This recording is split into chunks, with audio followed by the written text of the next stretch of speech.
Welcome to devotional talks. భూతనాథ సదానంద సర్వభూత దయాపర రక్ష రక్ష మహాబాహో శాస్త్రే తుభ్యం నమామ్యహం. స్వామి యొక్క అనుగ్రహం ఎలా ఉంటుందో మీ అందరికీ ఈరోజు ఒక చిన్న విషయం చెప్తా వినండి. ఒక ఇద్దరు వ్యక్తులు శబరిమల యాత్ర చేద్దామని నిశ్చయించుకున్నారు. వారితో పాటు ఇంకొక వ్యక్తిని కూడా వాళ్ళు తీసుకువెళదామనేసి నిశ్చయించుకున్నారు. అయితే దీంట్లో మొట్టమొదటిసారిగా ఎవరైతే వెళదాం అనుకున్నారో అతను ఆగిపోయాడు. అలాగే ఇంకొక అతను చెన్నై వరకు వచ్చి అతను కూడా తిరుగు ప్రయాణం చేసేసాడు ఇంటికి అనివార్య కారణాల వల్ల. కానీ ఇక అసలు వెళదామన్న ఉద్దేశం లేనటువంటి మూడో వ్యక్తి ఎవరైతే ఉన్నారో అతను మాత్రం శబరిమల యాత్ర పూర్తి చేసుకుని స్వామి యొక్క అనుగ్రహం చేత స్వామి దర్శనం కూడా పూర్తి చేసుకోగలిగాడు. అయితే అది ఇంతకీ ఎవరో కూడా కాదు, అది నేనే.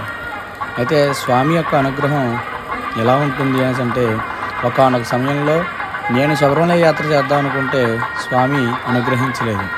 అలాంటిది ఈ రోజునాడు ఎటువంటి సంబంధం లేని నన్ను స్వామి చెంతకు చేర్చుకున్నాడు, స్వామి దర్శనం చేయించాడు.